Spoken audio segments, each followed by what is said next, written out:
హైదరాబాద్ సిటీలో చెరువుల పరిరక్షణ కోసం రాష్ట్ర ప్రభుత్వం హైడ్రా సంస్థ ద్వారా చేపట్టిన చర్యలు దానిపై చాలా పెద్ద చర్చ జరుగుతోంది. చెరువుల్లో అక్రమ నిర్మాణాలను తొలగిస్తూ హైడ్రా ముందుకు సాగుతోంది.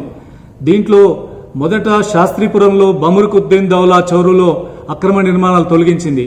అది ఎంఐఎం ఎమ్మెల్యే, అక్కడున్న పెద్ద ఫైనాన్సర్ చిమన్ లాల్ సురేష్ సంబంధించిన భవనాలు తొలగించారు.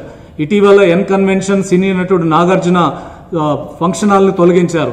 ఇంకా అనేక నిర్మాణాలు కూడా తొలగిస్తున్నారు. ఈ సమయంలో నగరంలో పెద్ద చర్చ, రాష్ట్ర రాజకీయాల్లో కూడా చర్చ జరుగుతుంది.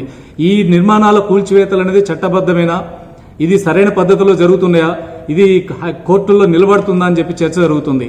అది ఎక్కడ జరిగినా ఈరోజు హైదరాబాద్లో ఒక చెరువులు, కుంటలు, అనేకమైన ఓపెన్ ప్లేసెస్, పార్కుల కబ్జాలు అనేది చాలా పెద్ద ఎత్తున జరుగుతుంది. అందరికీ తెలుసు. వీటిని అసలు నిరోధించలేకపోతున్నాం. ఇది పెద్ద ఎత్తున జరుగుతున్నాయి. ఎక్కడైనా ఫిర్యాదు వచ్చినా కోర్టుకెళ్లి స్టే తీసుకొచ్చి కొనసాగిస్తున్న పరిస్థితి ఉంది. చెరువు మధ్యలో నిర్మాణాలు జరిగినవి కూడా మనం చూస్తున్నాం. చెరువు మధ్యలో రోడ్లు వేసి దాన్ని అటు ఇటు ఆక్రమిస్తున్న పరిస్థితి కూడా కనపడుతుంది. మరి హైదరాబాద్ అంటే ఒకప్పుడు దీనికి ఒక పేరు సిటీ ఆఫ్ లేక్స్ అని. అట్లాంటి సిటీ ఆఫ్ లేక్స్ నగరంలో ఈరోజు చెరువులే కనుమరుగైపోతున్నాయి. NRSC national remote sensing centre వాళ్ళు ఇచ్చిన నివేదికలో సిటీలో 60 చెరువులు కనుమరుగయ్యాయని, మరో 100 పైగా చెరువుల్లో సగానికి పైగా ఆక్రమణ గురైందని రిపోర్ట్ ఇచ్చారు. ఇదే రకం కొనసాగితే సిటీలకు చెరువులు ఉండవు. వర్షం వస్తే చాలు సిటీ అంతా మునిగిపోయే పరిస్థితి. ఇప్పటికే ప్రతి చిన్న వర్షానికే హైదరాబాద్ అంతా అతలాకుతలం అవుతుంది. ఇటువంటి సమయంలో చెరువుల్ని కాపాడాల్సిన బాధ్యత ఉంది. హైడ్రా అనే సంస్థ ఈరోజు మొదలుపెట్టిన ఈ చొరవ, ఈ రకమైన ఆక్రమణల తొలగింపు అనేది అందరం స్వాగతించాల్సినటువంటి అవసరం ఉంది.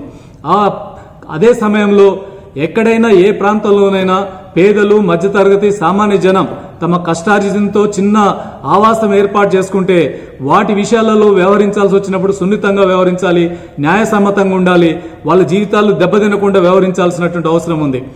ఎక్కడైనా చెరువుల్లో ఇట్లాంటి పేదలు ఉన్న దగ్గర ప్రమాదకరమైన పరిస్థితులు ఉంటే వాటి తొలగించాలి తప్ప, లేకపోతే వాటి తొలగించే చర్యలకు పూనుకోవాల్సినటువంటి అవసరం లేదు. మరో చర్చ జరుగుతుంది కూడా. ఇది పక్షపాతంతో జరుగుతుందని, టార్గెటెడ్గా జరుగుతుందనే ఆరోపణలు కూడా వస్తున్నాయి. ఇటువంటి సందర్భాల్లో హైడ్రా కానీ రాష్ట్ర ప్రభుత్వం కానీ మరింత జాగ్రత్తగా వ్యవహరించాలి. ఎక్కడ ఏ వ్యక్తుల్ని కానీ ఏ సంస్థల్ని కానీ టార్గెట్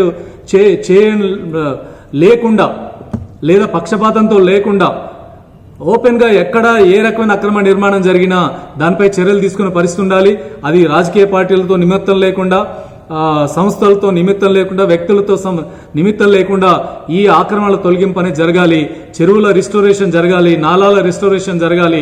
దీనికి సంబంధించిన చర్యలు ముందుకు కొనసాగాల్సినటువంటి అవసరం ఉంది. దానికి నగర ప్రజలు పూర్తిగా మద్దతు తెలియజేస్తారు. సిపిఎం కూడా మద్దతు తెలియజేస్తుంది.